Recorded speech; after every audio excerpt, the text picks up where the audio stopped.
New here at 4, when you think of life-saving strokes or life-threatening strokes, you certainly don't think of children, but that is exactly what happened to a local 7-year-old.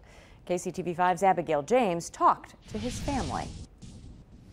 According to doctors, kids don't usually have strokes, but for 7-year-old Mason Payne, he suffered one that doctors say could have taken his life if it wasn't for the swiftness of both his parents and the medical staff involved. Mother Amy Fair and stepdad Josh Turpin were home with Mason when they noticed him slowly losing control of his body. Terrified and unsure what was happening, they drove him to Children's Mercy Hospital, where they met up with his dad. He couldn't talk. You could see the fear in his eyes. You know, he could tell he wanted to say something. He would open his mouth. Doctors quickly determined the 7-year-old was having a stroke in a critical area of his brain. A blood clot was present in his basilar artery. The basilar artery is the main artery that's supplying your brain stem.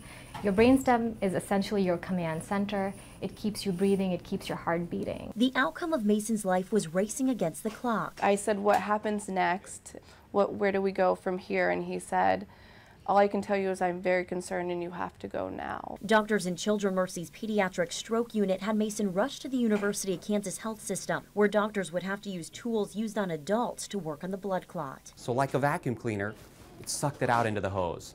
As soon as it sucked out, blood flow was restored. I thought that we would be making much different arrangements. Doctors say Mason's stroke was a freak accident, and the likelihood of it happening again would be like getting struck by lightning. The injury to the brain can be irreversible. Fortunately, it has proved to be markedly reversible for him, and our expectation is he can go on to a full life. Now, Mason will be celebrating his 8th birthday tomorrow, which is also the day he'll be getting released from the hospital. He tells me all he wants for his birthday is to go home. Reporting from Children's Mercy Hospital, Abigail James, KCTV5 News.